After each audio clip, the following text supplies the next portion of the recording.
This is case number 21-144-120. This is Anderson Medical Supplies Incorporated versus City of Detroit.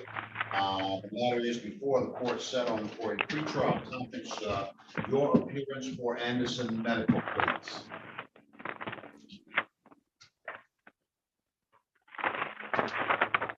I have the City of Detroit on this matter. Yes, good morning, Your Honor. Charlotte Bennett here on behalf of City of Detroit. Thank you. Your P number, if you will, for the record, Madam Counsel. Oh, yes, Your Honor. P85699. All right, thank you, and good morning to you. I don't see the other side here. I understand that some lawyers stepped away. Can you give me an update regarding where things are with this? Absolutely, Your Honor. So plaintiff's counsel and I have been passing some settlement offers back and forth. I do think we are close, but we have not reached a resolution at this time. So, you know, I sent an offer over the most recent offer yesterday around noon. So I'm hoping that I'll hear back from him. He is actively involved in communicating with me at this point. So I would just ask that we push this out 30 days if Your Honor is inclined to do so. All right, given the representations of counsel, it appears that there are meaningful efforts to advance a resolution in this matter. With that in mind, I will grant an adjournment for good cause, and we'll set the matter now for review, and I'll review it in 30 days. That 30-day date is going to be June 1st. June 1st, 2022, and it's going to be 9:30 a.m. June 1, 9:30 a.m. And that's a control date. Of course, if you get it resolved, order could be sent in, and then we'll. And if no order is sent in, then just make sure you come in on that date, and we'll make a record. And go from there. Yes, Your Honor, that sounds good. And I will let plaintiff's counsel know that date as well. All right, thank you. All right, good day to you. All the best. You as well. Thank you. The court now calls case number 21-159-683. This is Midland Credit Management Incorporated versus Denise Brooks. The matter is before the court, set for a hearing on a application for default is the information that I have. Let me have counsel from Midland. Certainly. Good morning, Your Honor. For the record, Stephanie Petway, P64543, appearing on behalf of the plaintiff. Thank you, Ms. Petway. Good morning to you. I'm looking now for Denise Brooks or counsel for Brooks, please. All right. I know that at least one lawyer stepped away. Madam Counsel, have you spoken with someone on the other side of this matter this morning? I have not, Your Honor. In fact, I've sent several emails, and my office has put in a couple of telephone calls to Mr. McAvoy's office since we received his written answer, and we have not gotten any response from him. And I think the court set this case for hearing because there is some confusion. We were also confused, which is why we made several attempts to contact him. The court entered a default judgment in this matter way back on October the 27th. We received that default judgment. We relied on that default judgment. And then we received a written answer from Mr. McAvoy. That answer was dated February the 24th of this year, well after the default judgment had been entered. And the confusion came in because the cover letter for that answer actually had Michigan First Credit Union versus Denise Brooks and a different case number. But the answer itself had Midland Funding and our case number. So I think there just may have been a clerical error on Mr. McAvoy's part, that he filed this answer on this particular case, which had gone to default several months before. And I think, again, that's why the court just set it for hearing to try to figure out what exactly was going on. But Mr. McAvoy hasn't appeared today to explain to either of us what happened. So I would just ask that the default judgment stand as it was entered by the court back in October, and that we can continue to rely on that default judgment. Thank you, Madam Counsel. Let me see if I have Ms. Brooks on this Zoom. Do I have a Denise Brooks on this Zoom? Say something if you're here. All right, it does now appear that the default judgment in this matter was entered on the 27th of October. There's been no motion to set aside the default. Moreover, the defendant has not appeared today. The court did set it for a review regarding the default, because obviously until the default is moved out of the way, the defendant has no to stand before the court. For that reason, then the court will uphold the default that has already been entered in this matter, and the court will hold for naught the answer that has been filed in this case, as such answer could not technically be accepted by the court, although it was filed with the court on March 22nd, 2022. That answer will be held for naught, and the default remains in full force and effect at this time. So ordered. Thank you, Your Honor. Have a great day. Likewise to you, Counsel. Good day. Bye-bye.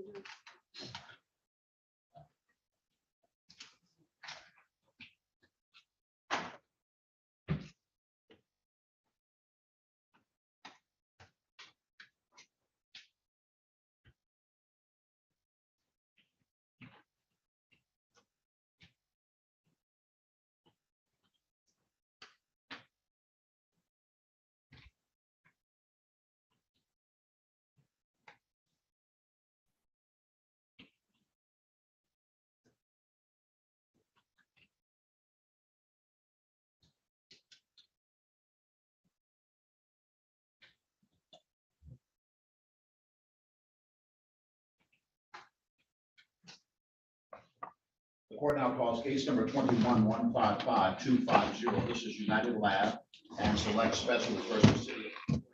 The matter is before the court settled for a pretrial conference. The court previously issued a scheduling order in this matter, and it appears that discovery has been completed.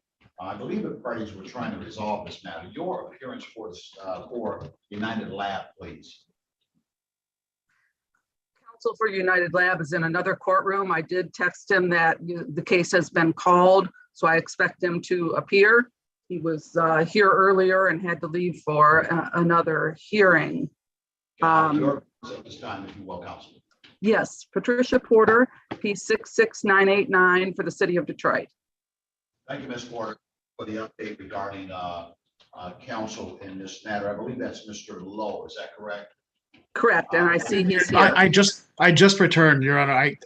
I'm still sitting from a settlement conference with Judge Giles from a 9 a.m., but I'm here. Not a problem. You're in a better place. I'm kidding. Your appearance at this time, sir. Good morning, Your Honor. It's Jamie Lowe on behalf of the plaintiff. My P number is 63110. All right, thank you, Counsel, and good morning to both of you. I know I've had you here before on another occasion, and we've passed discovery on this matter. Somebody update me on what's going on here. I thought it was being resolved or something. Go ahead, talk to me. I can update you, Your Honor. We were here last on March 22nd, and that was a status conference, and the court was informed that I have been unable to get the depositions that were noticed quite some time ago, back in July 21. The court advised, unfortunately, Mr. Lowe was not here on that day, but the court advised that progress had to be made on those depots within 30 days. You extended discovery for the purpose of completing those depots. And I did inform Mr. Lowe, the plaintiff's counsel, of everything that was said at the hearing that day, and that the court had ordered progress to be made in 30 days. And that if you stated on the record that you would entertain a motion to dismiss if progress was not made. So I contacted Mr. Lowe. He responded. He was leaving the country, but he assigned the scheduling of the depots to other individuals who I contacted. And one person responded, and we talked about some dates, which did not work out. And then he was supposed to get back to me and never did. The other person did not respond at all as to the other client. that was United Labs depot, rate setter depot. So nothing has happened, in short, since the March 22nd conference, and discovery has ended now, even though you extended it for 30 days, that expired on April 22nd. So we are not in the position to discuss settlement. We still haven't even completed depot. I just got their documents after the last conference. Well, we're kind of missing things. I mean, Ms. Porter and I spoke this morning that the deposition of Dr. Bukowski was a little bit complicated to set up because he's represented separately by Ed Ewald. That deposition was actually set for April 6th of this year. And then we learned subsequently that Ms. Porter had a conflict that day. So Ms. Porter actually canceled that deposition. That's true that she's reached out for other dates. We're also missing the fact that back on March 16th, I requested the deposition of the defendant's adjuster in this case, and I have never heard one response on that. That being said, both parties work together very well. I think that we can get things accomplished. I've now sent out, after Ms. Porter and I spoke this morning, I sent out another request that through Ed Ewald, who's the deposition or the doctor's attorney, and through my office, and also requesting deposition dates for the adjuster. But to say that nothing's been done is not entirely accurate, because the deposition was in fact scheduled with the coordination of all parties for April 6th until we learned that there was a conflict. Well, you know, I think that you guys know that this is a good place to practice. What I don't like is I don't like wasting time. And, you know, I set it up for discovery. There has to be some movement, otherwise the case is stuck, and we're not, you know, kind of spinning wheels. And so then the court has to engage in some kind of way to try to get this moving, or to stop it in its tracks, so the parties can reassess whether or not they want to go forward with the claim. I'm a bit disappointed, but I realize that one of the statements made is that Mr.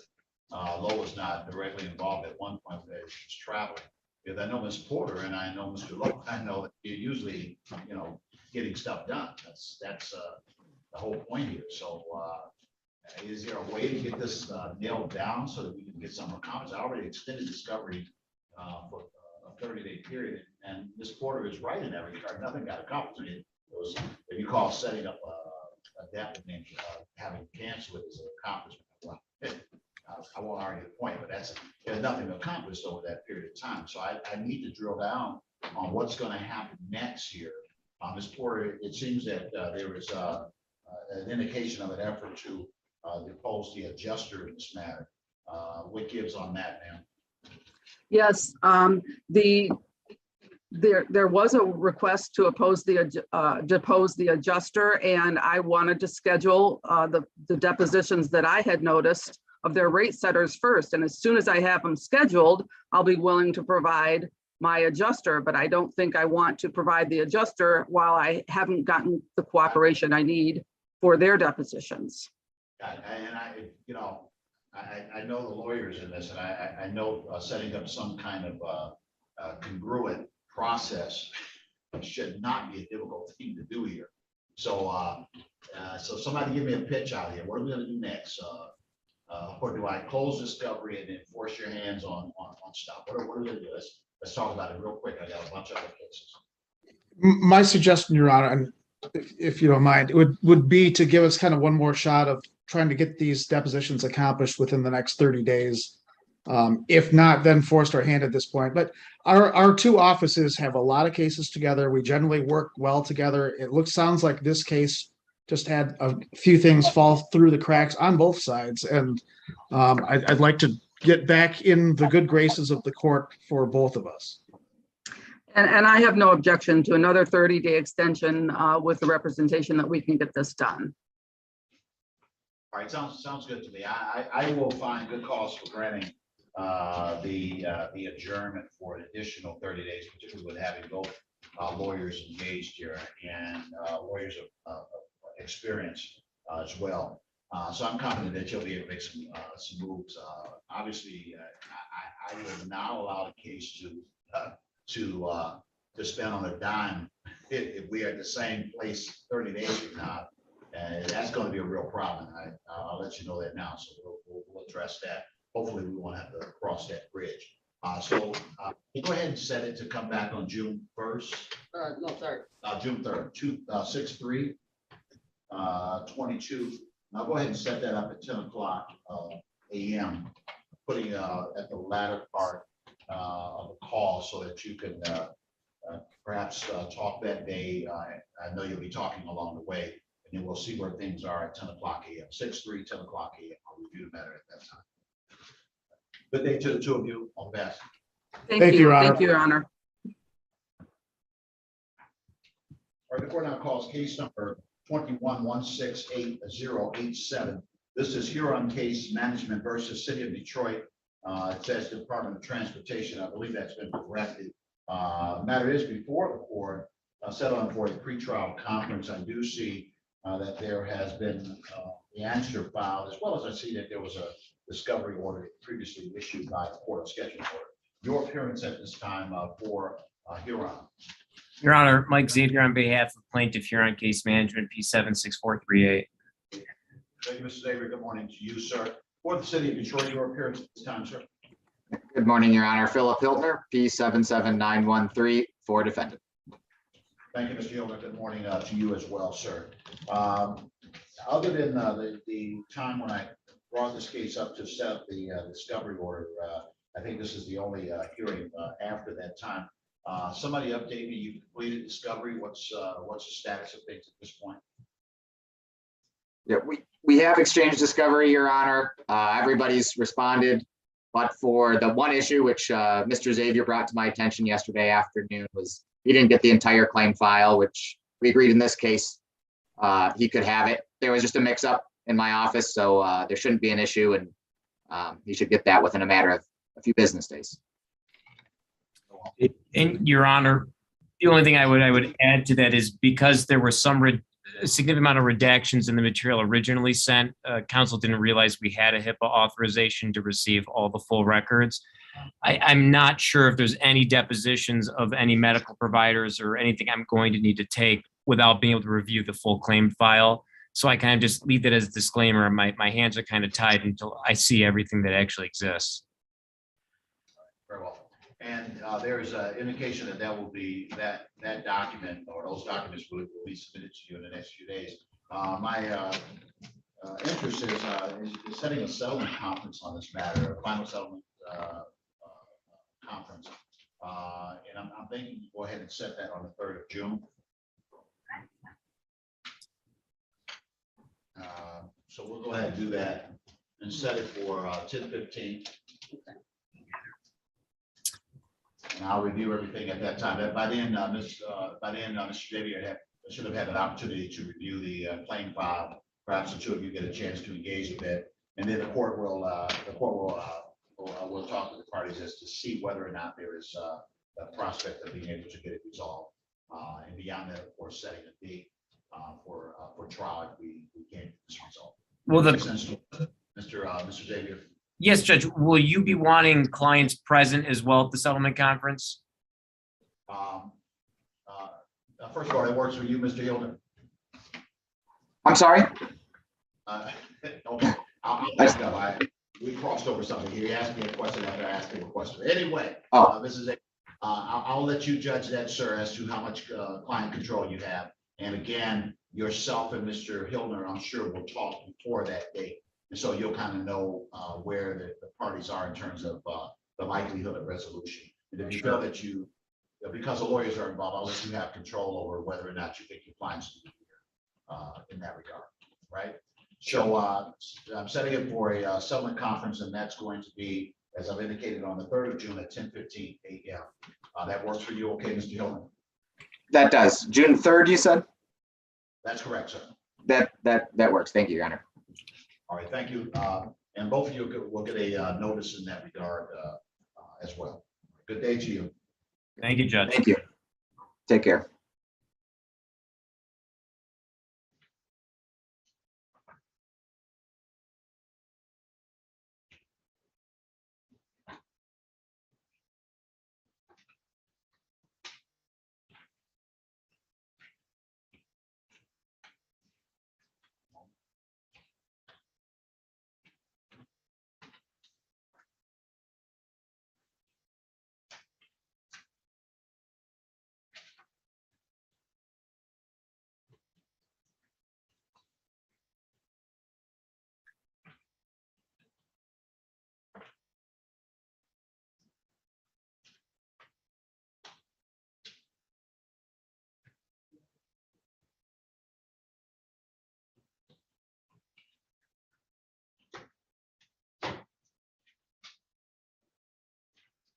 This is case number 21-145595.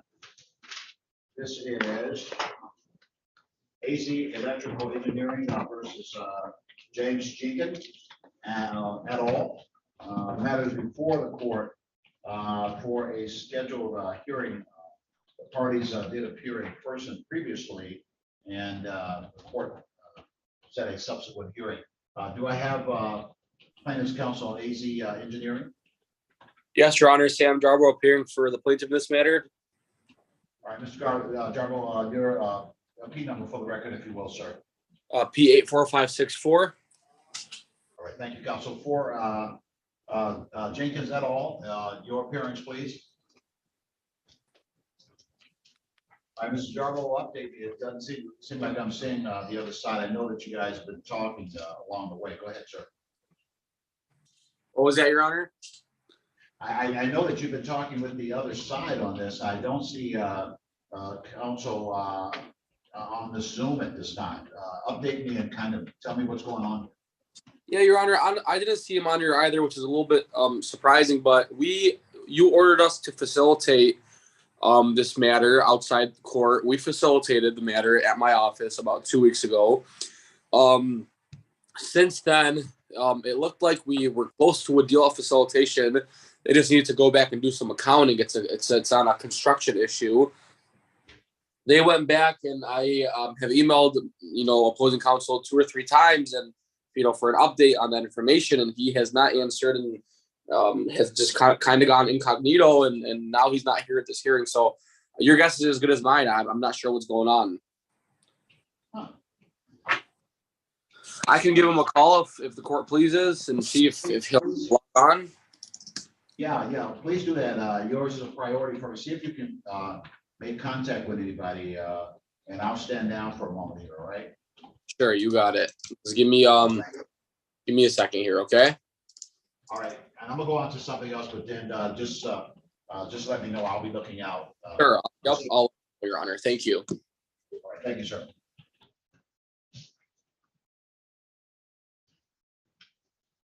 This is case number 12-10-8340.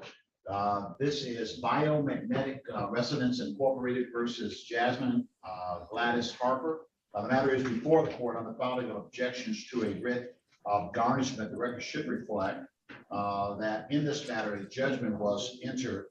Looks like that judgment was entered on the 6th of June 2012. The judgment was entered for $6,226.75. The plaintiff filed the garnishment in an effort to collect on the outstanding judgment. I reviewed the objections wherein the defendant indicates that the judgment is paid and indicates that per State Farm Insurance payment was made on 02/20. All right, your appearance at this time for Biomagnetic Resonance Incorporated, please. Yeah, good afternoon. Good morning, Your Honor. May it please the court, Keith Cox of Winters and Associates on behalf of the plaintiff, P59146. All right, thank you, counsel. I'm looking now for Jasmine Gladys Harper. If you're on the Zoom, say something at this time, please. Good morning, Your Honor. All right. Good morning to you, ma'am, and I've gone over your objections in this matter. It looks like you're talking about something that happened in 2010. Judgment in this case was entered 2 years later.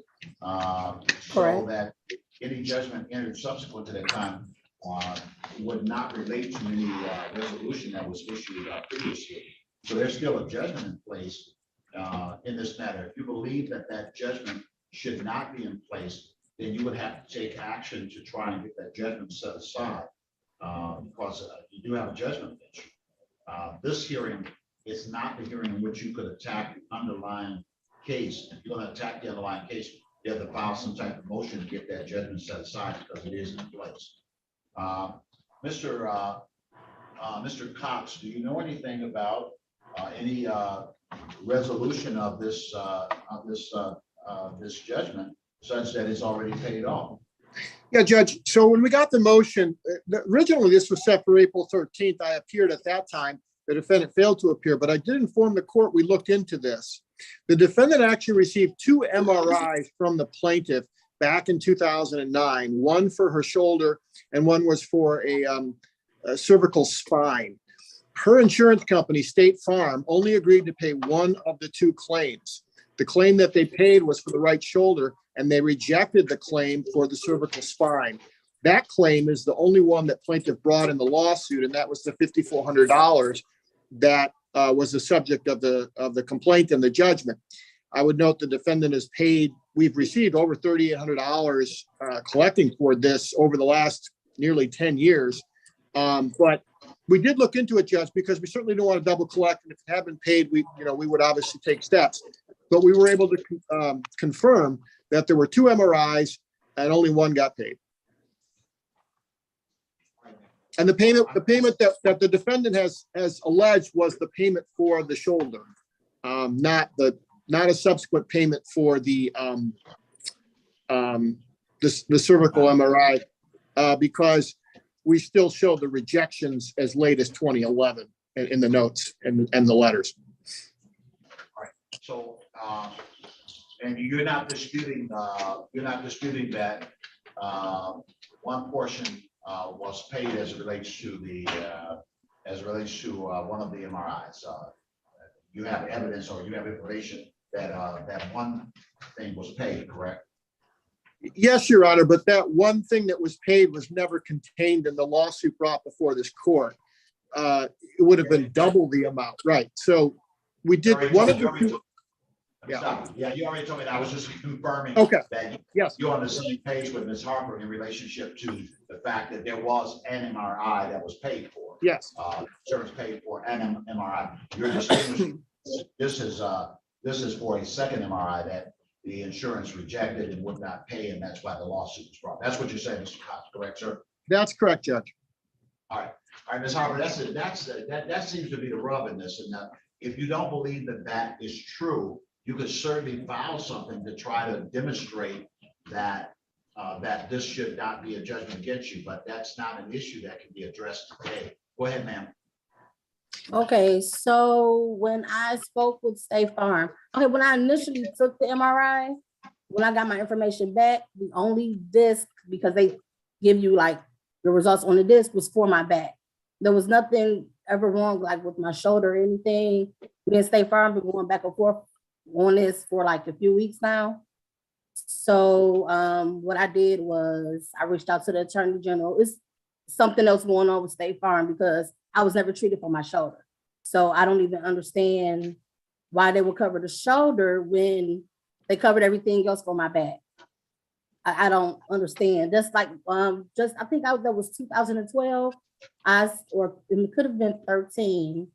I spoke with Biomagnetic and they told me that it was being taken care of or something like that. I asked for another copy. They gave me another disc that only showed an MRI for my back, nothing for my shoulder. There was never nothing wrong with my shoulder. I was never treated for anything regarding my shoulder. All right, so let me ask you this. Why didn't you respond to the complaint back in 2012, 2000? Let's see when this was filed.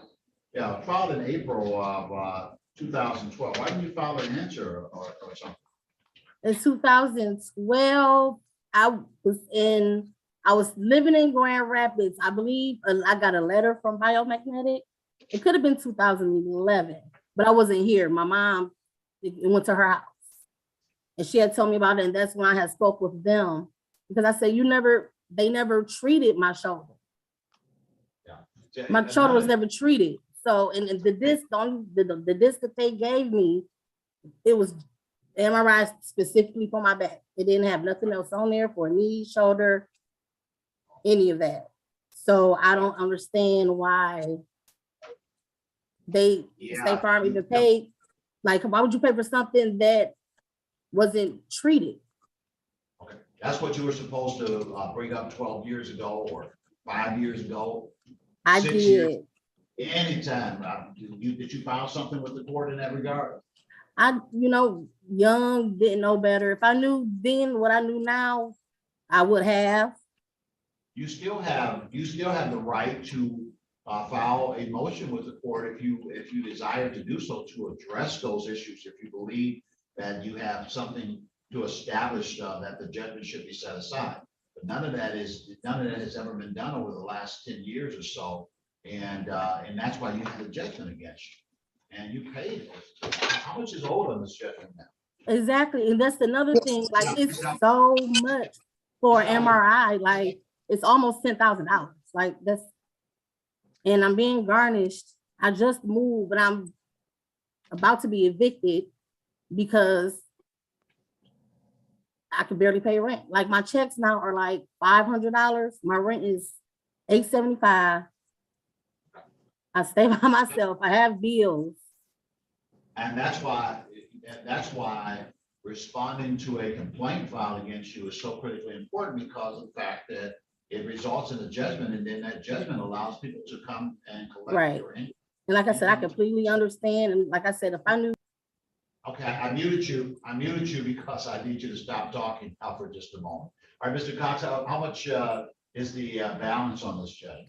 Well, Judge, the principal we show left owing is just over $2,300, but with interest, it's nearly $4,000. So there's room for compromise if she wants to contact her office and try to work something out.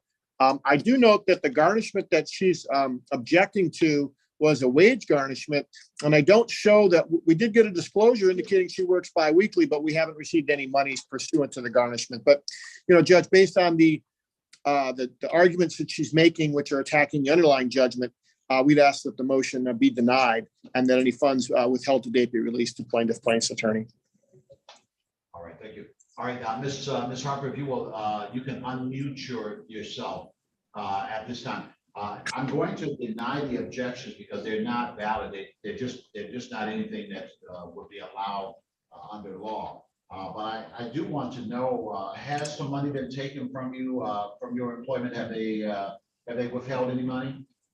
Yeah, for like the past maybe the last three paychecks, it's been like $306, maybe a little bit more. 306 each pay period, is that what it's been? Correct.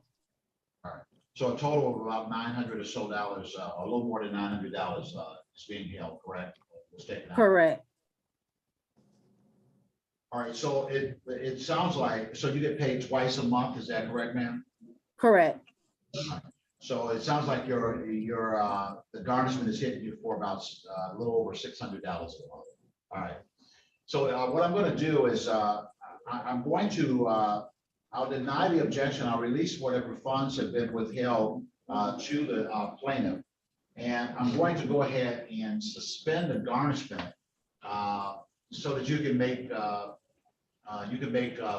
partial payments to try to get this resolved. Now, with that, you could still file a motion if you believe that the judgment should be set aside. And if you win on that motion, any money that you paid, you'd be entitled to that money back. So right now, what I'm going to do is I'm releasing the funds, and then I'm going to set you a partial payment. How much do you believe that you can reasonably pay a month on on this judgment? Volunteer. A month, I could give them $100 a month. Mr. Cox, And if I could pay more, I'll do that. All right, Mr. Cox, anything you wanted to say in that regard, sir? Judge, you know, whatever the court thinks is reasonable based on her circumstances. That I note that if we do get the $900, you know, that the balance is going to decrease significantly as a percentage. So that $100 may seem reasonable based on what's left. Yeah, and I was thinking the same thing. So I'm inclined to grant you the request to pay it at $100 per month.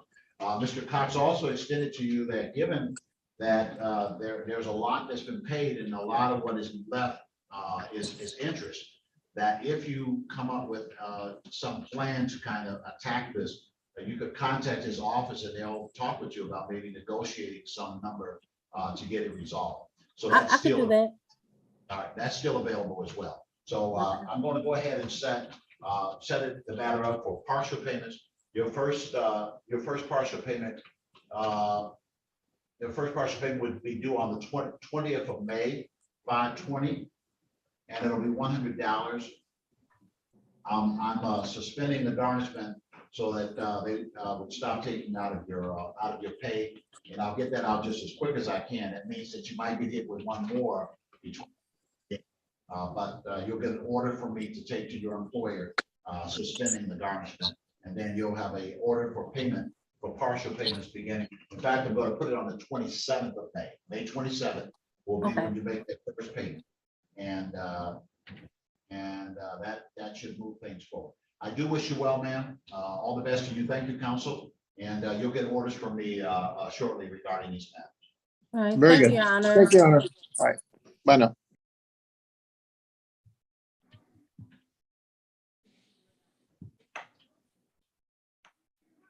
Your Honor, I have the attorney from Jenkins on the phone. All right, I'm coming right to you, sir. Thank you. you. Just a second, Drew.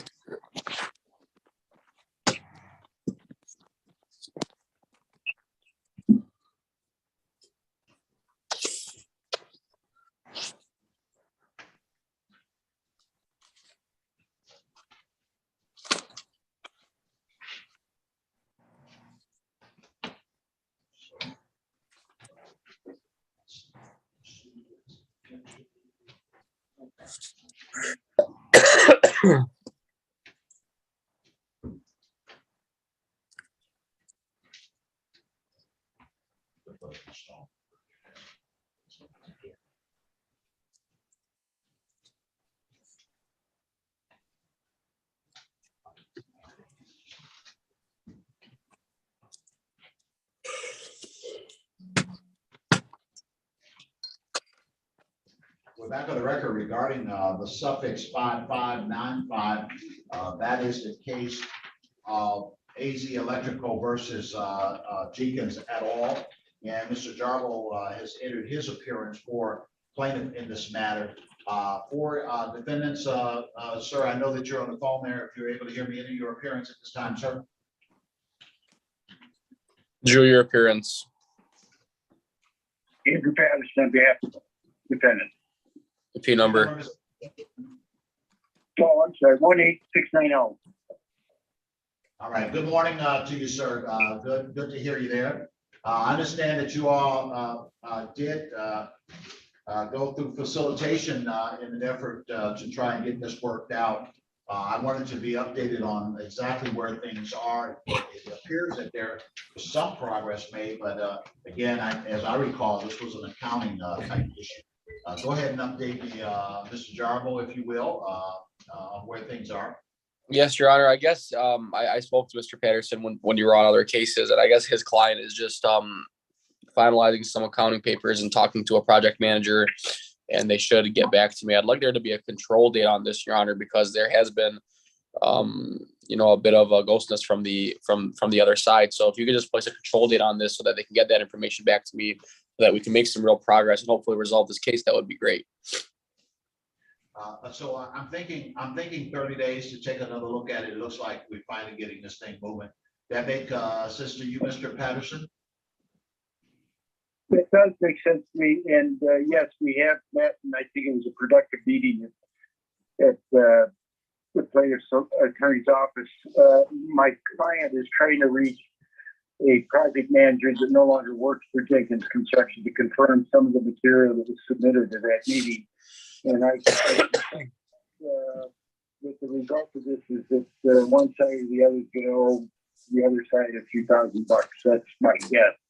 Maybe a little more than that, but that's my guess. And it was productive. And I'm glad you requested it. Got it. All right, sir. So I'll go ahead. Then put the third or do a different date. You can do 9. 6/9 at 9:45 a.m. June the 9th. Next action date on this. Your Honor, could we get a different date? It's actually my birthday, and I won't be in town. All right, yeah, we don't want to do that to you. We don't want to sequester you on that date. When he gonna be? 6/8. It's back on the 6th, June. June 6th. Does June 6th work for you, sir? June 6th is great, Your Honor. Thank you. 6622 at 9 9:30 a.m. Thank you, Your Honor. Very good. Thank you. Thank- Judge, can I get Mr. Patterson's P number again? Yes, and 9-0. 18690. Thank you. You're welcome. thank you. Good day, gentlemen. That's the court is finding good cause for adjournment of this matter, and the matter is set for a review on 6/6/22 at 9:30 a.m. Thank you, Your Honor. Bye-bye.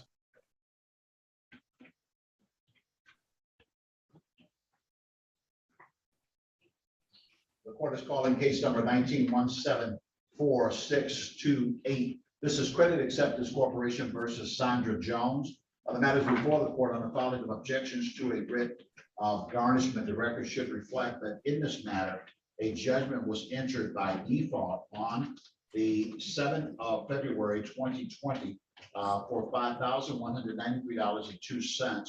The record should further reflect that I've reviewed the objections on the writ of garnishment. It indicates that the funds or property are exempt. This is a garnishment as to the Michigan Department of Treasury. Your appearance for credit acceptance at this time, please. Judge, may I please court? My name is Attorney Richard Rusin. My bar number 35222. I'm the attorney of record for the plaintiff, and today I am the respondent to defendant's objection to a income tax garnishment. Thank you, counsel. Good morning to you. I'm looking now for Sandra Jones. If you're on the Zoom, please say something at this time. Ms. Sandra Jones regarding You are. I'm sorry. Are you here, Ms. Jones? Ms. Jones?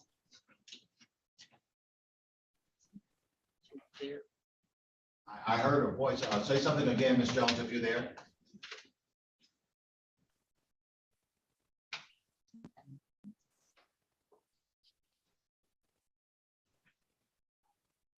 If you're on mute, you would need to hit *6. That would take you off of mute. Ms. Jones, if you're there. Mute. I'm sorry.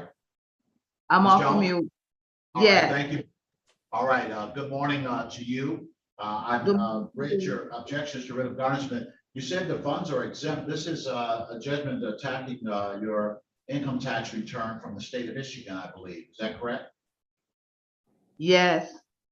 All right, why do you say this that the funds are exempt? How is that? Well, first of all, my son had told me he paid the vehicle off, and I just had got a letter that they had took my taxes. So I didn't really know what was going on, so that's why I went to file it at court, because I talked to the IRS, and that's what they told me to do. All right, well, you're saying a lot of things. You know, this is not a garnishment with the IRS, but if you got money coming back from the on your state income tax return, that would be something that would be subject to garnishment because there's still a judgment in place. Well, I never been through this before, so that's why I'm trying to, see what I can do. Okay, I got you. All right, so how much money were you expecting from the state? It was $728. So have you paid on this judgment in any kind of way? You have any kind of payment plan or anything going on? No, like I said, it's my first time going through this. And that's trying to see what can I do, because my son is locked up, and from my understanding, he supposed to have paid the bill for all. Yeah. But I see that's not. I didn't hear you there, Ms. Jones. What did you say? I said, from my understanding, my son supposed to have paid the vehicle off, but for my, it's not true. Okay, yeah, it doesn't seem that is the case. If he has if you have some written document that shows something was paid in full, then I could certainly take that into consideration. But I don't think you have anything like that, correct? No, sir. All right, Mr. Rosen, it doesn't look like, well, it does not appear that the objections are valid. I don't see an objection that would allow the court to set aside the garnishment. It looks like they the plaintiff should be able to collect based upon the money that's owed on the judgment. Mr. Rosen, anything at this time, sir? Yes, Judge, just you anticipate my oral argument, so I'll be brief. I'm looking at MCR 3.101K. That court rule states that objections to garnishment may be only based on defects or in the invalidity of the garnishment proceeding itself and may not be used to challenge the validity of the judgment previously entered. In listening to Ms. Jones, that's apparently what she's attempting to do on the record. Therefore, absent anything else, I would ask that you deny the objection today. Yeah, Ms. Jones, you certainly have the right. If you believe that there is something that you should file to say that this judgment should not be entered, the court rules allow you to file a motion or a petition to set it aside, but you have to provide good reasons as to why it should be set aside. And you certainly have the right to do that. At this point, the objections that you raised, I don't see an exemption. That's the objection you raised. I don't see an exemption of these funds, and therefore the objection is invalid. The funds will be released to the plaintiff. And I do wish you well, ma'am. All the best to you. Thank you, Judge. Thank you, counsel. Good day to you.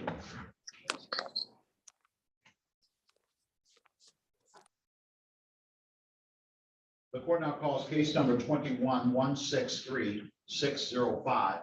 This is Joseph Presti versus Carolyn Moses. The matter is before the court on objection to a writ of garnishment. The record should reflect in this matter that a judgment was entered for looks like, just 1 second. Looks like that judgment was entered on the 17th of February 2022. So recently, the judgment amount is $7,119.62. The objections indicate I have no notice of any court date. All right, your appearance for Joe Presti, please. Good morning, Your Honor. Navjot Francis on behalf of Plaintiff's Attorney of Record, P72322. All right, thank you, Ms. Francis, and good morning to you, ma'am.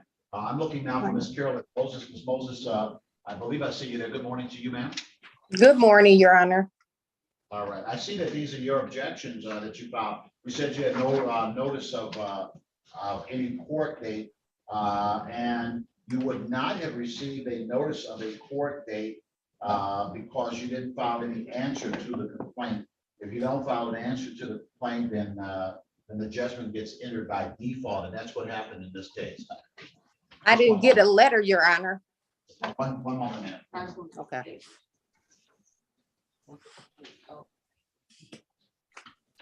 Yeah, I'm looking at, in looking at the file here, the court allowed a service by alternate means, and based upon that, the service that was allowed in this matter,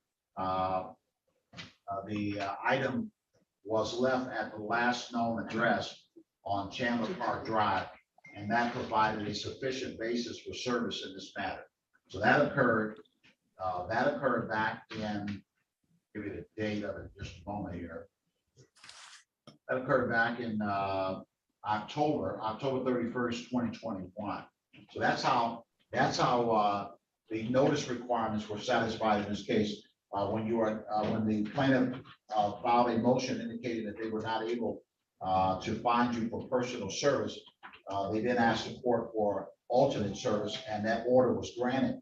And when that order was granted, service was achieved by leaving the document at the Chandler Park address, 1718 Chandler Park. So, And someone signed it. Your Honor, I haven't lived at Chandler Park in over 13 years. We live in Warren, Michigan. I left him a forwarding address when I moved out of his home. You sound like you're fussing. You sound like you're fussing, and you probably are, but that's okay. The fact of the matter is that that's how notice was given in this case. Now, if you believe that that you should have that judgment set aside, you would have to file a motion to attempt to get it set aside. And what you have to put in that motion is that, number one, you didn't receive a notification, or that you would have responded. And then secondly, you have to provide good cause for setting that aside. There has to be a good reason why it should be set aside, meaning that a good reason is, for example, that I don't owe the money, I didn't have a debt, I didn't have any obligation, et cetera, et cetera. You can always file a motion to raise those issues before the court. But we're past that right now until you file some type of motion in that regard, because there's already a judgment entered against you. And that judgment, as I mentioned the amount of it previously. You said that this was a situation where you rented or something and you moved out and that kind of thing. Is that what it was? Yes, Your Honor. Okay. All right. So the judgment was recently entered, ma'am. Obviously, you either object to the judgment itself, or that the amount is more than what it should be, et cetera. You have the right to file a motion to try to correct that if you believe that that's something that should be corrected. That's not before me today. Okay. So regarding Select Medical Corporation, is that a place where you work? Yes, Your Honor.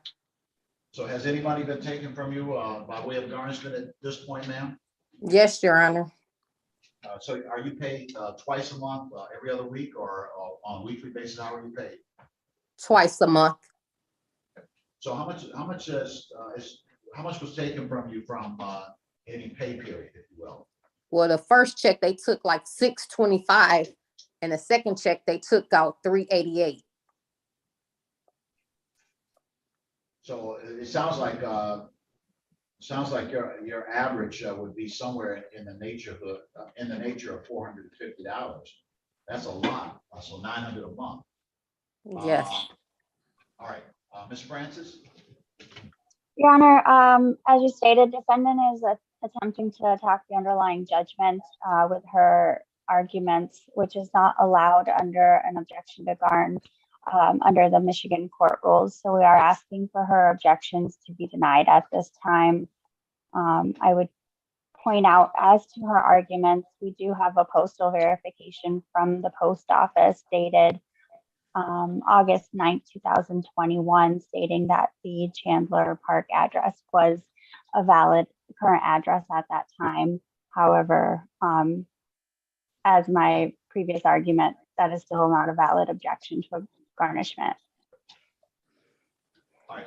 So, Ms. Moses, the reality of it is, at this point, is that the objection that you raised is not a valid defense to the garnishment, and the court rules.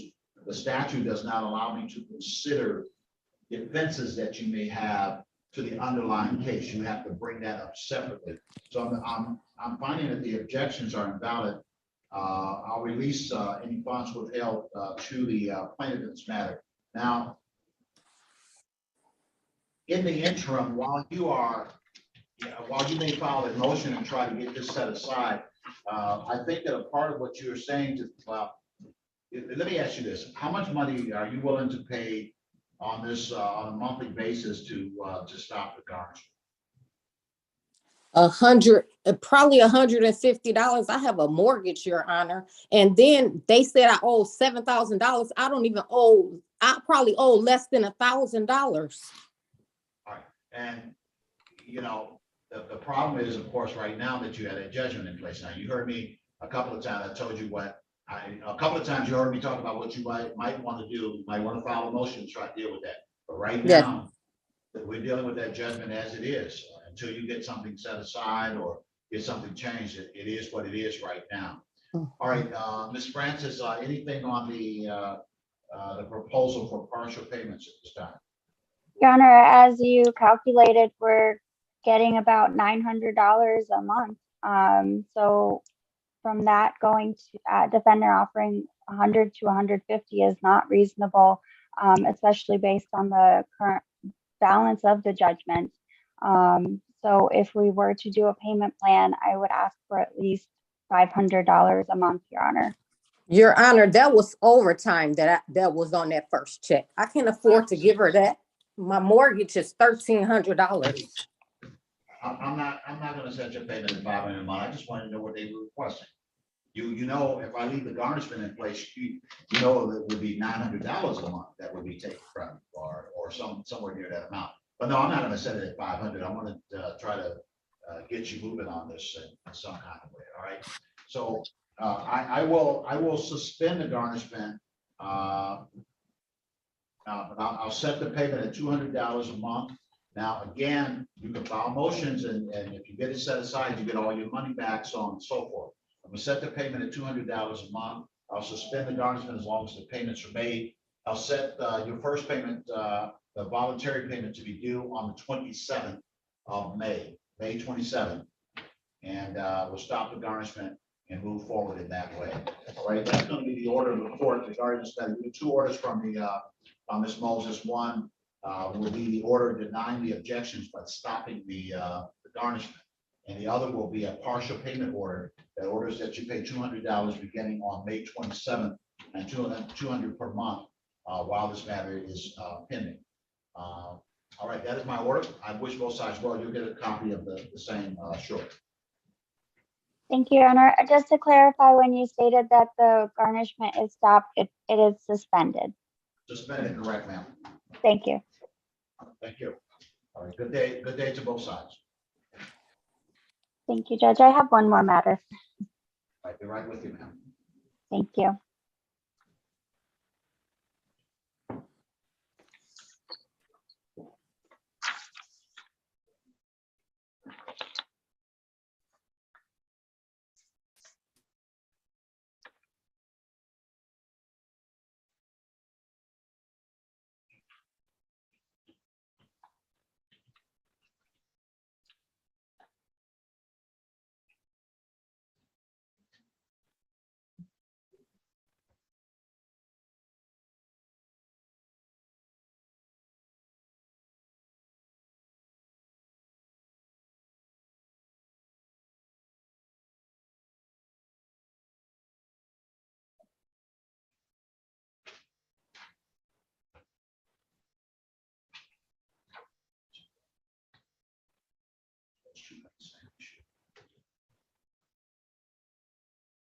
This is case number 21-170617. This is TD Bank versus Tammy Everhart. The matter is before the court on a motion to reinstate. The record should reflect. All right, well, let me have the appearance for TD Bank. Yes, good morning. This is Natasha Dixit on behalf of the plaintiff, TD Bank USA. My PIN number is 82333. Thank you, Ms. Divit. Let me have Tammy Everhart, please. If you're on the Zoom, say something at this time. Ms. Everhart. All right, this is a plaintiff motion for relief from order of dismissal and for reinstatement. I did set it on for hearing on this day's date. All right, counsel, go ahead and tell me what's going on. Why should it be reinstated? Yes, Your Honor, thank you. This was transferred, this case was transferred from the 17th District Court. The venue was changed. The defendant was served. She was properly served through alternate service on September 14th of 2021. And she has not filed an answer so far.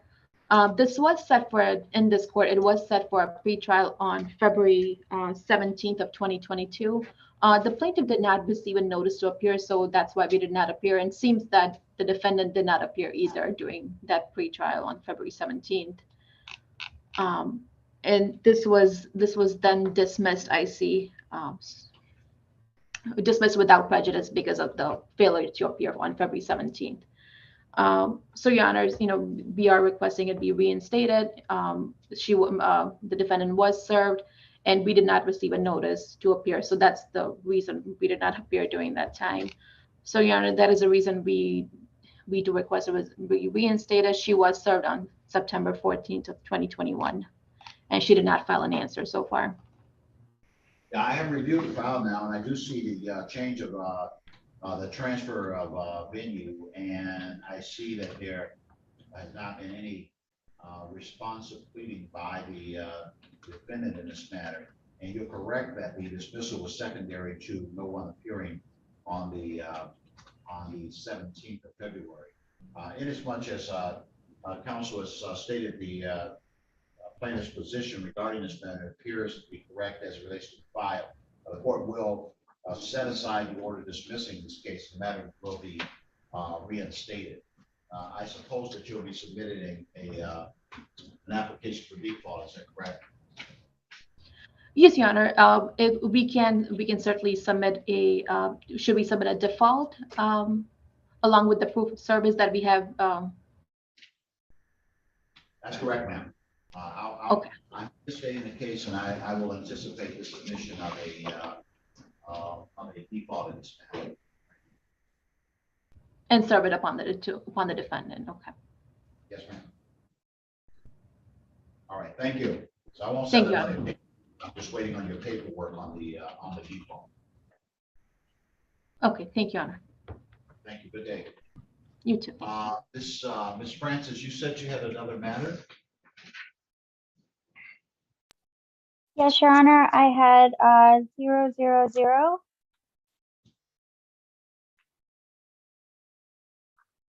I don't have that. The last digits are 000. Yes, Your Honor. I'm sorry. Okay. Yeah, let me have the whole case number, Ms. Francis. 0612500.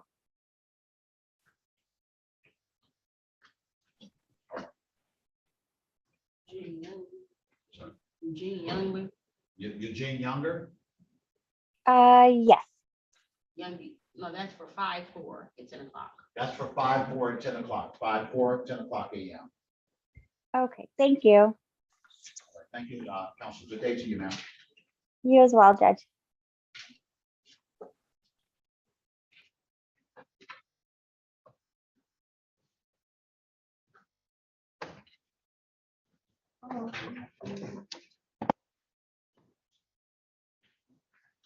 This is case number 21-241-268. This is Tahara Banner versus Ronnie Watkins. Now, the matter is before the court. Looks like on an appeal from the magistrate division of this court, it looks further in the small claims division. It looks further like the magistrate. Just one moment.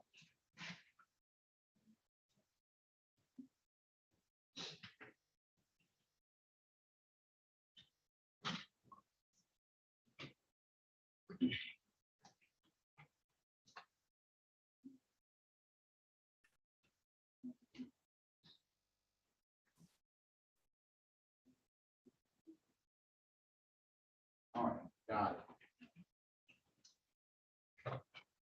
It looked like the case was heard by a magistrate. All right, do I have last name Banner, Tahara Banner, on this? Present. Sorry. Present. All right, Tahira thank you. Iman Vanner, present.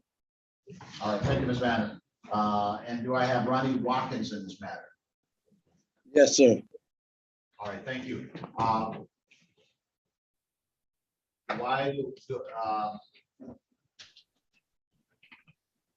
So Ms. Chambers, are you involved in this case, ma'am? All right, Mr. Bergstein, are you involved in this case? No, sir. I'm only here on Palisades Collection versus Miss Chambers.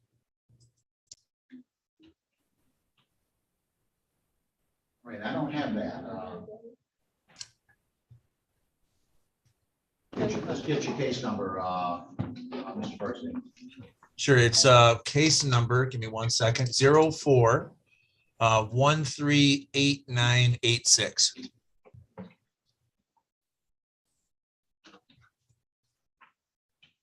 That's when it came down. That's another objection to grounds. It's gotta have it. I keep it. I can hear. It's another objection to ground. That, you know, one of the ones that they put on there the last minute. So All right. we would have had it. 1 second. Yeah, that's something you put on. It's not on my document. They put it up on, in the file room at the last minute. It didn't tell us anything. Okay.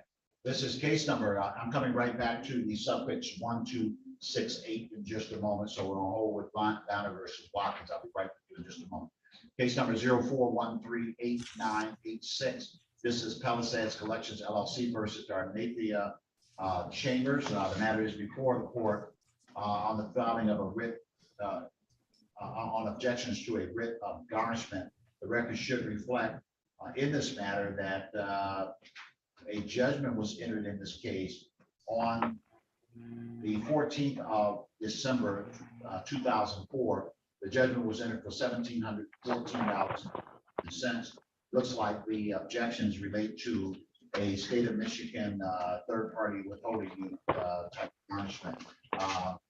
Your appearance for Palisade at this time, please.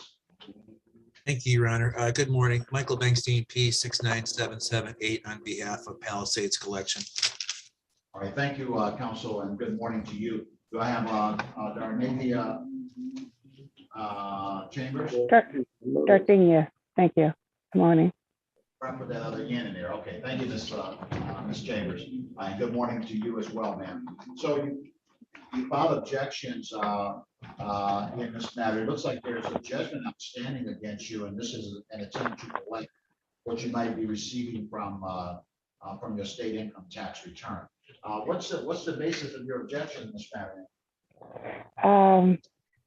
Well, first I get Social Security disability, and I was told that the only people that can garnish you are the government.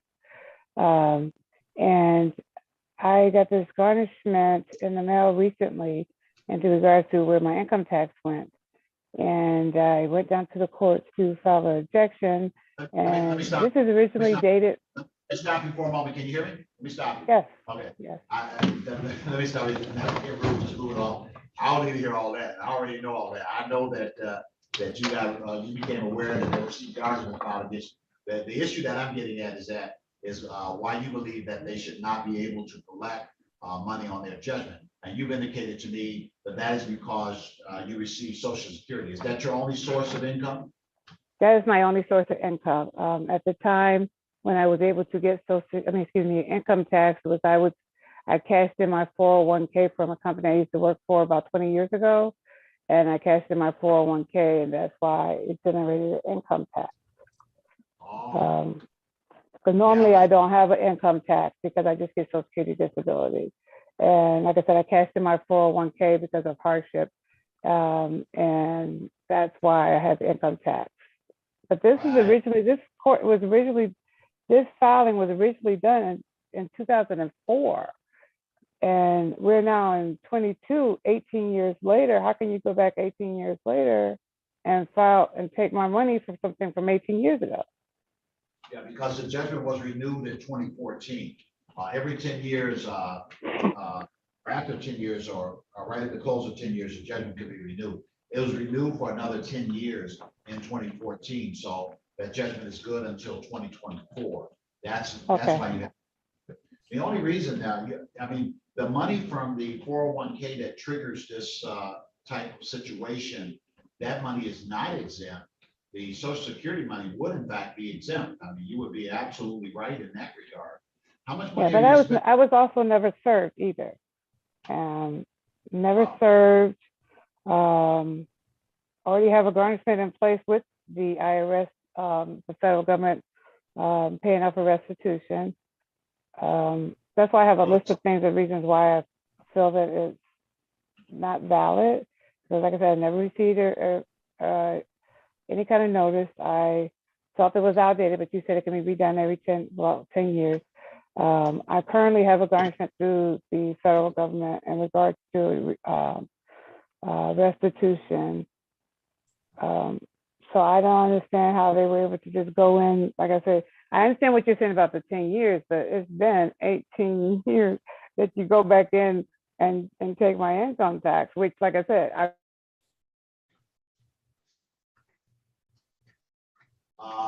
yeah, you're on mute. But again, there's the law allows for that judgment to be renewed. It allows for them to collect. knocked me right off. I'm sorry. I don't know how to mute the phone calls without muting this whole thing. So that's why I filed the objection, because like I said, I feel that I was never served. It was 18 years ago. I already got a garnishment in place for something else. And that's, Okay. and I get Social Security disability. So that's why I felt that this was not valid. Well, none of those reasons would prevent this type of garnishment. And of course, the Even plaintiff. though they didn't serve me? So if you didn't get served 18 years ago, you knew about this since 18 years ago, you should have No, I filed didn't. something. I did not, sir. I did not know. I just got the notice when I got my, didn't get my income tax. That's how I found out about this. They sent me a letter stating that that's what happened to my income tax. I did not know about this. Never knew about it until this recently when I got my income tax taken. All right, so the point that I'm making here is when I tell you something, it's based upon documents that I have in front of me. The judgment was entered, and subsequent to that time, there have been several attempts to collect and garnish your income tax. They weren't successful at doing that, but there were several reasons upon which you would have known that there was a judgment that was outstanding.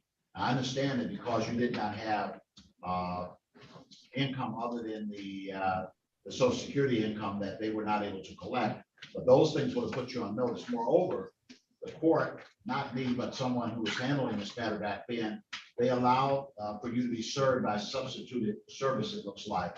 And so that service is allowed by law, and you were served back in 2004 by certified mail. Okay, well, you can keep on. Okay, so you never knew about this, and therefore you Sir, I filed. did not. I got the letter here with the date on it. That is. Okay, I muted you that time because it's obvious to me what's going on here is that you are talking and not hearing, and I'm okay with that. The fact of the matter is that where you are with this right now is that collecting the money from the 401k triggered a situation where you have income that is potentially exposed to garnishment, and moreover, you have a judgment against you. If you don't believe that judgment should be against you, then you have to file something, even as recent as now, to try and get that judgment set aside. It's been apparently 17, 18 years, as you indicate.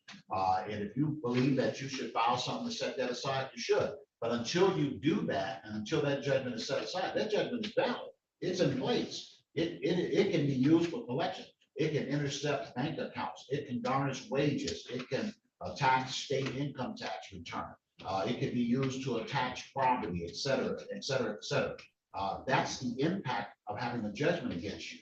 And I know that it's difficult to wrap your head around that because, and that's okay, because you're thinking about a whole bunch of other stuff. But I have to narrow the issue so you see that there was a judgment entered against you in 2004, and then that judgment was renewed in 2014. And that judgment says that you still owe money. So if the plaintiff finds somewhere to collect money, they're going to file that judgment document to collect money, and they don't have to let you know when they're going to do that. They just do it, and then you discover that it's there. So I don't see a basis in law for the objection in this matter, and for that reason, I will find the objection is invalid, and any funds that are withheld, those funds will be released to the plaintiff. Again, you still have the right to file a motion to try and get that judgment set aside if you believe that that is a legal objective that you can sustain. You can certainly do that by filing it on the second floor at the 36th District Court. And once that's filed, then the court will take a look at it and make a decision as to what should happen. That's my ruling on the objection to the writ of garnishment, is that the objection is invalid, and that any discussion regarding the underlying case would not be permitted by statute in any case. So I do wish you well. Thank you, counsel. Good day to the jury. Thank you, Your Honor. Have a great day.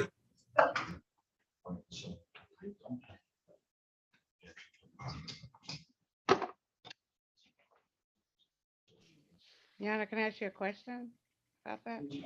Motion or the order?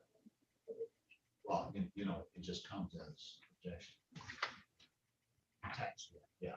I think I can do that. Yeah, can I ask you a question? Saying is that this particular. Oh, yeah. We didn't have a file. Okay, yeah, okay, all You know right. what I'm saying? So she filed an objection. Okay, yeah. Yeah. Okay. Ms. James, I gotta move on. What is it now? I don't know what paper I need to file to, at the court to. Well, I can't give you legal advice because I'm a judge. I can't do that, but. No, you I'm said- asking for, you said I need to go file You- papers and I don't know. what You're papers. cutting me off when I'm talking. That never works. That's just not good. It's just don't get anywhere. What you would want to do is you would want to go to the second floor in the 36th District Court and indicate that you believe that there is a judgment against you that should be set aside, and ask them for the forms that you should fill out to try and get that set aside. They'll give you the paperwork, okay? All right, ma'am? All right, good day to you. All right, thank you.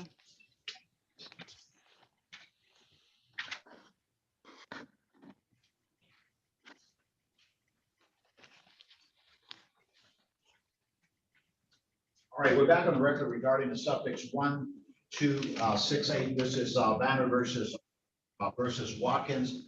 And I believe that I have those two persons on the Zoom. And I'm going to ask right now that Ms. Banner raise your right hand and be sworn. Mr. Watkins, raise your right hand and be sworn at this time, please. You do solemnly swear or affirm that the testimony you're about to give in the matter before this court will be the truth, nothing but the truth, so help you God. I do. I do. All right, very well. In this matter, Ms. Vanner, you brought this action against Mr. Watkins. Therefore, you have the burden of proving by a preponderance of the evidence that you are entitled to the relief that you wish to bring before this court. And so you get to go first, but you get to go first because you have the burden of proof. You have to prove by a preponderance of the evidence that you're entitled to any relief that you may be claiming herein. Mr. Watkins, you will get the opportunity to go second. You don't have to prove anything because you are not making a claim against Ms. Vanner, but you do have the right to rebut anything that she might present to the court and to present any evidence that you believe that you should present regarding this case, objecting to the claim that she is bringing before the court. Do you understand that, sir? Yes, sir. All right. Having said that, I'm going to begin now by taking any statements from Ms. Vanner that she wished to offer to the court at this time. So, ma'am, I see that you filed a small claims complaint that was ultimately brought to this court. In that complaint, you alleged that there was damages of $1,372. You said that Ronnie Watkins' tree fell on your property. You had to have the tree removed. There was also damage done to the gutter and the concrete. All right, is that correct, ma'am? The damages, I'm sorry, I didn't hear you, Your Honor. Yeah. My question to you is that your complaint that you filed says that incurred damages of $1,372 as a result of a tree that fell on your property, Mr. Ronnie Watkins' tree. You had to have the tree removed. There was also damage done to the gutter and concrete. Is that correct, ma'am? The amount is incorrect. Well, let me stop you. Is that what you put on the complaint that you filed? Yes, that's the amount that I had in person. I was told I would have to speak with you to submit the amount that adds up with all of the estimates that I submitted. All right. Well, obviously that's the complaint, but you've answered my question. Tell me what happened in this case. Tell me why you believe that Mr. Watkins should be responsible for any damages that you incurred, and also tell me about what damages occurred. Go right ahead, ma'am. Okay, on July 20th, 2021, approximately at 7:20, there was a loud crash. So I went out to my picture window, looked out, I couldn't see anything. I just saw the branches from the tree. So I came outside and looked at, kind of surveyed the scene, ran back in to grab my phone to come back outside to take the pictures of the damage. So that's what happened that day. As I was coming out the second time with the phone to take pictures, a neighbor from down the street, as well as two neighbors from two separate households across the street, had already come out to assist or offer whatever they could. Once they realized I was home, I went ahead and took pictures, thanked them for their assistance and their care, and came right back in and called my insurance company to file a claim. All right, ma'am.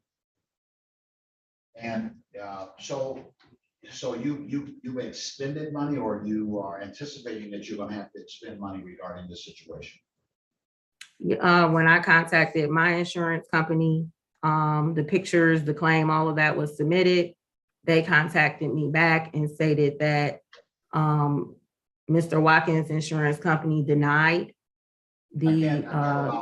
Stop you for a moment. I can't really allow you to tell me what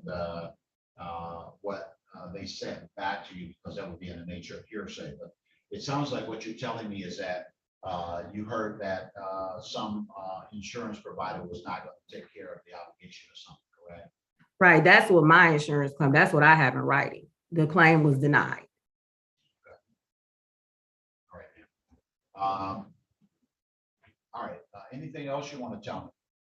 Thereafter the claim was denied, I asked them what were the next steps or what did I need to do? Because why the claim, I'm sorry? You can't tell me what they may have told you, the insurance people, okay? So you really can't tell me about that. But ultimately you decided that you would file a lawsuit, is that correct? Well, I went through subrogation first. And the outcome of the subrogation, you telling me I can't say what they said. So just subrogation led to the small claim. That's all I can say then. Okay, all right, got you. All right, ma'am. All right, so have you taken any action to, so what did you do in relationship to this tree or any of the debris or anything? What did you do regarding that? I contacted the tree removal service that I've used in the past and had the tree removed. And then then we could see the further damage, because some of the damage was covered, of course, by the tree. So once the tree was removed, more pictures were taken and I submitted those to my insurance company as well. All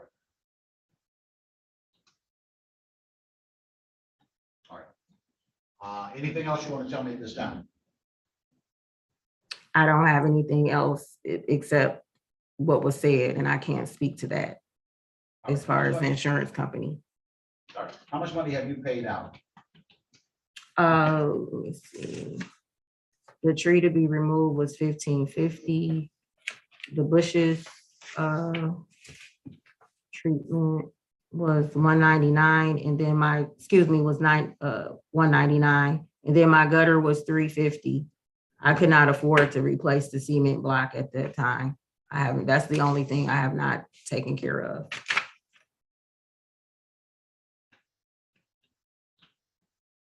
Did your insurance carrier provider pay any of the damages that you've indicated? The tree removal and the bush treatment is what took me over my deductible. So they paid the difference of the deductible. That's all. All right. So to answer your question, I came out of pocket $2,099. All right, thank you, ma'am. Now, this was not a situation where anyone cut a tree down. This was to the best of your knowledge. Is that correct? No, it was no one outside when I went outside. So was this? Did it appear to you that this was something secondary to weather or nature, or that the tree fell, or because of its age or something? What did you surmise happened? When I went outside and looked, there was like bark missing from the bottom of the tree with little holes. I sent pictures in that you can see. And that's what I told, at least I can say what I told the insurance company. I told them that the tree looked like it was rotten. It was a clear day. My neighbors came out. No one would come out in the storm to make sure I was home. I wouldn't come out in the storm. I would have to wait till the storm subside. So there was no inclement weather that caused the tree to fall. Mr. Watkins was not cutting the tree down. No, none of that. All right, thank you. And I have reviewed the items that you submitted to me, multiple photographs, and one of those photographs does depict the tree laying down with branches extending onto the roof area. And I presume that that is your home. Yes, it is my home.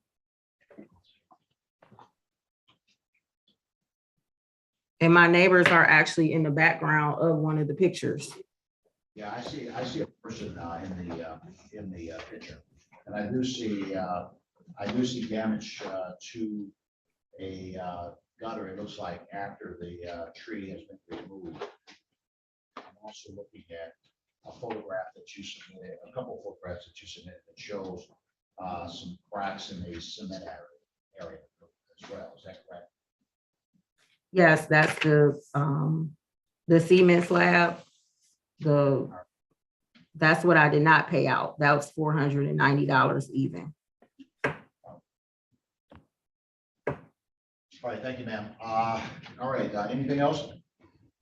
No, that's all I have at this time. All right, thank you. Sir, you've been sworn regarding this matter, and there is an indication that there was a tree that sat on your property that ultimately fell and caused damage to someone else's property. Talk to me about that, if you will, sir. Mr. Watkins? Yes, sir. All right. Tell me what you wish to tell me about this matter, sir. The only thing I can tell you, Your Honor, is that on that day, my wife and I was not home. And when we came home, the tree was laying across the yard. But there was a storm, high winds, and that's what uprooted the tree. The tree didn't just fall, by itself. All right.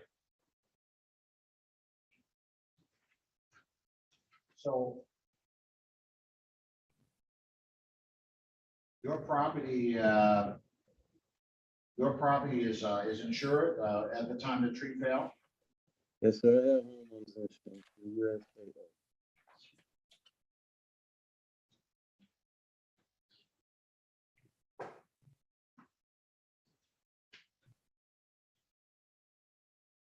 And ma'am, your property was insured at the time the tree fell, correct? Yes, Your Honor. What was your deductible? $2,262, which is 1% of the liability for the dwelling. $2,260? $2,262, which is 1% of the coverage for the liability of the dwelling. So if there is something that happens that damages your dwelling, you have to pay the first $2,262. Is that what you're saying? Yes.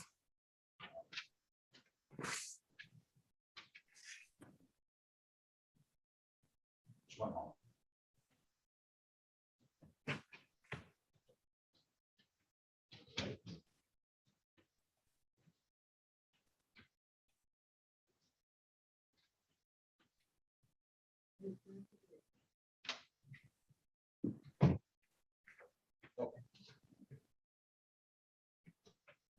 All right. So, sir, Tell me whether or not you think that you should be responsible for any portion of this obligation, sir. Well, Your Honor, my insurance company, they said. Well, you can't really tell me what they said. So let me stop. You can't really tell me what they said because that would be hearsay. But tell me what the outcome was with your insurance company. What was the outcome? Did they pay some money? Did they not pay money? Did they tell me what was the outcome? They did not pay any money. I didn't hear it. They did not, oh, they did not pay them. Okay, is that what you said? They didn't pay on the claim. Yeah, your sound is somewhat distorted. That's why you heard me asking you again. Because there's a little bit of cloud in your sound.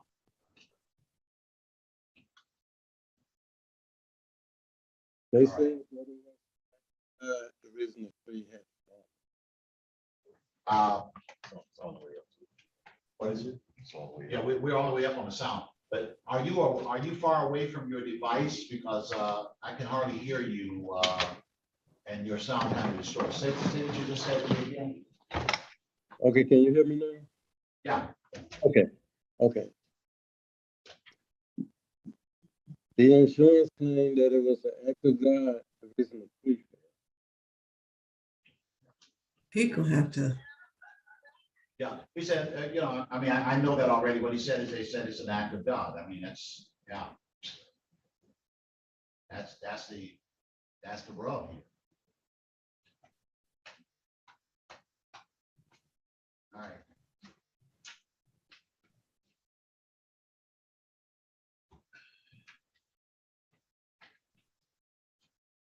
All right, anything else, Ms. Fletcher?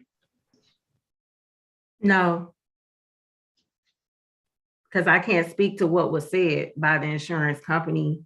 I hope the letters from my insurance company would be able to supplement what I can't say on their behalf. I sent you the subrogation letter. Yeah.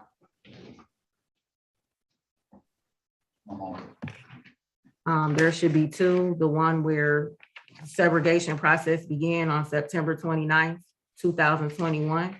And then the results from the subrogation, which is November 11th, 2021.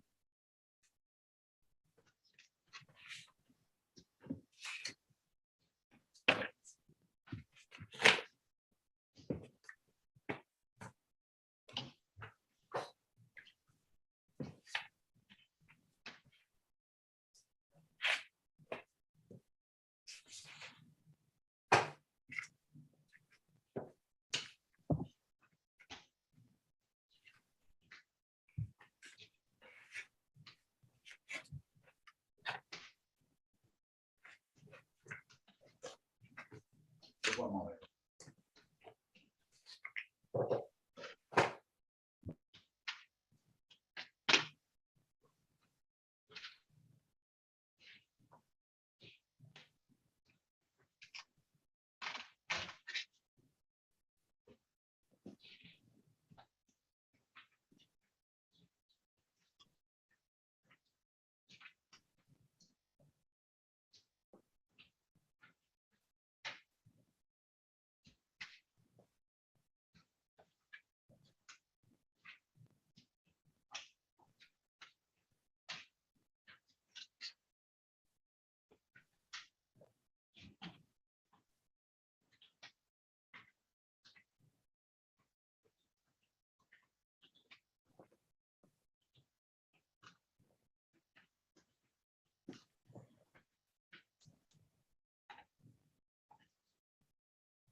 Mhm.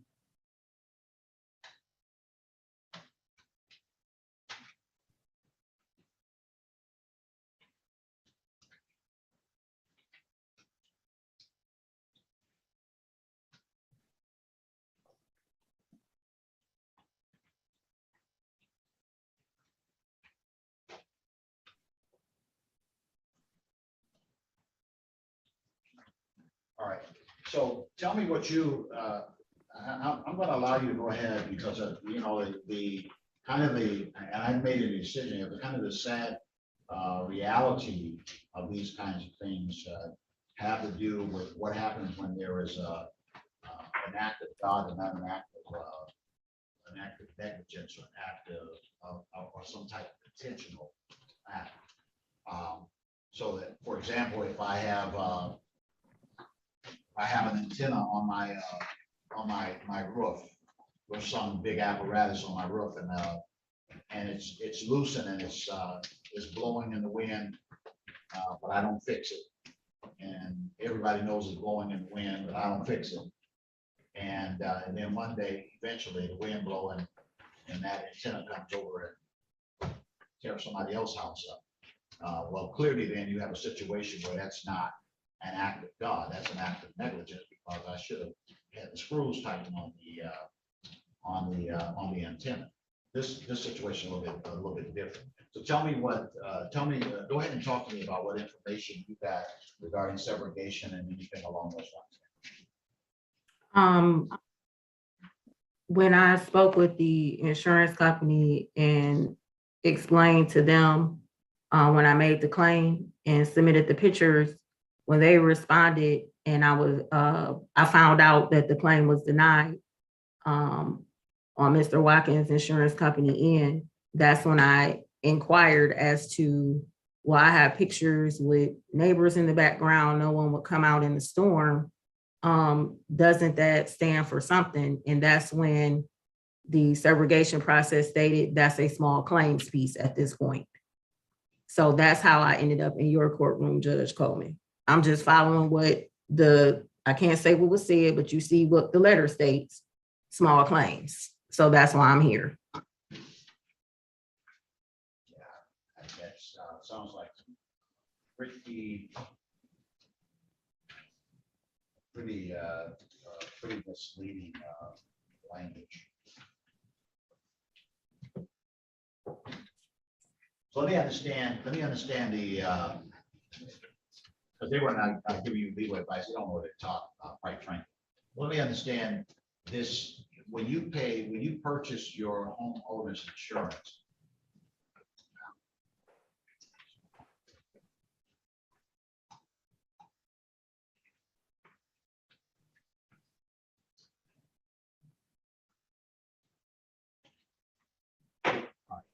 anything else from anybody? I didn't hear you, Judge. I wasn't cutting you off. I was waiting for you to finish. No, I know you weren't. I know you weren't. Do you have anything? Oh. I was trying to imagine a way that your claim survives, ma'am. That's quite frankly what I'm trying to do, and I'm having a bit of a struggle to see that, because I can see two neighbors that not really challenged by some stuff, and this quote unquote act of God is just called for insurance purposes, tree fall. Right. If you've got a situation where Mr. Watkins is out there cutting the tree down and it falls on your property, that changes everything.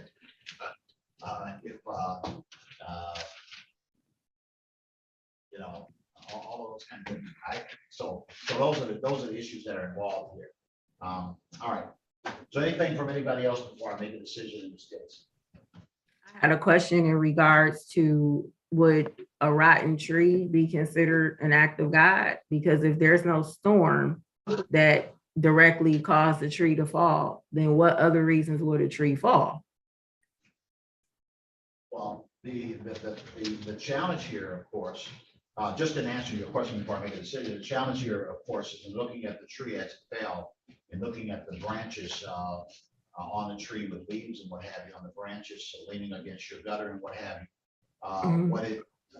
What it suggests is that there's no evidence that the tree was rotten, because the tree looks like a tree that has sustained life. It doesn't look like a barren tree, which maybe you should go to law school at some point, because that's a good observation. And if I'm looking at this case and that tree has no branches or anything on it, then obviously by reasonable inspection, the landowner would realize that the tree is dead or in the dying stage. By the tree in the photographs, from what I've been able to see, the tree having all kind of evidence of life, there's no reason for the landowner to reasonably believe that the tree is deteriorating. So that's why I say go to law school. It sounds like you kind of looking at all, you kind of thought about some stuff that you're thinking like a lawyer is what I'm talking about. That's what I'm saying. Well, I don't mean to. I was just looking at what, like you said, I can't repeat what they stated, but like you read on the November 11th subrogation paper, that's pretty much what that speaks to. Yeah. I Yep. understand. I understand that part of it. And I didn't say there was anything wrong with you thinking like a lawyer. I'm just saying that it's not, it's kind of unusual for people to make that much of an observation. I got you. All right, well, I've listened to Mr. Watkins. Anything else you want to say at this time, sir?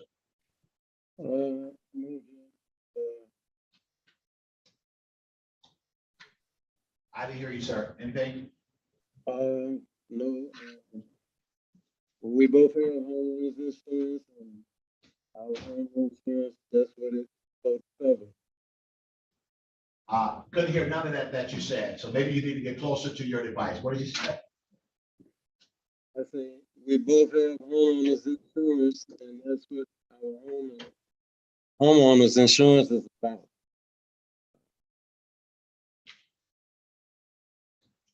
All right. I've listened to the testimony offered in this case. And from that testimony, the court would look to find whether or not the act of the tree having failed, which is undisputed by the parties herein, or whether that act occurred by virtue of an act of God, or whether or not it was an act that occurred by virtue of the negligence of someone or by some intentional act. And obviously, there's no intentional act that's been discovered in the taking of this testimony. And moreover, the court does not have a reasonable basis to conclude that the defendant was negligent in maintaining the tree. The photographs that I looked at that were presented to me by the plaintiff in this matter, the photographs with the tree down does show that the tree appears to be alive at the branches and all kinds of leaves on the tree. I noticed with the various photographs that in the background there are multiple trees all around this area, and all of the trees have and what have you on them. So there's nothing that suggests that this tree was lacking in life or vitality, which would inure a duty on the defendant's part to reasonably inspect the tree. If the tree was barren, then it would be the duty of Mr. Watkins to reasonably inspect the tree to see whether or not the tree was alive, or whether or not it was brittle, or whether or not it was likely to fall. But with the tree having leaves, it gave every indication that the tree was alive and vital. So this is one of those situations where I can't find that this is anything short of an act of God. And I know that's insurance language. I don't like insurance language because they essentially put it on God, and there's a way of, and this is less than a polished way for me to put it, a way to try and avoid paying out and providing coverage. But I can't see under any circumstance where Mr. Watkins would have liability under law in these circumstances where there's nothing to establish that he engaged in an intentional act, or that he engaged in any act of negligence. And for that reason, it's simply an act of God that should be covered by the liabilities or coverage of the homeowner that incurred damage as a result of this. It's unfortunate that they did not, apparently from the language on here, they did not cover this, but that would give a right of action against the insurance company. The proper party would be to go after their denial of coverage, because they are responsible to cover situations in which there is an act of God that occurred that caused damage to them. And that's my determination in this matter. And so that means that the plaintiff does not have a cause of action against the defendant Watkins in this particular case. May have a cause of action against the insurer who refused to pay out the claim. That's my determination, and so I find there's no cause of action in this matter. The case will be dismissed accordingly. I wish both sides well. Good day to both. Thank you, Your Honor. Thank you, Your Honor. Thank you.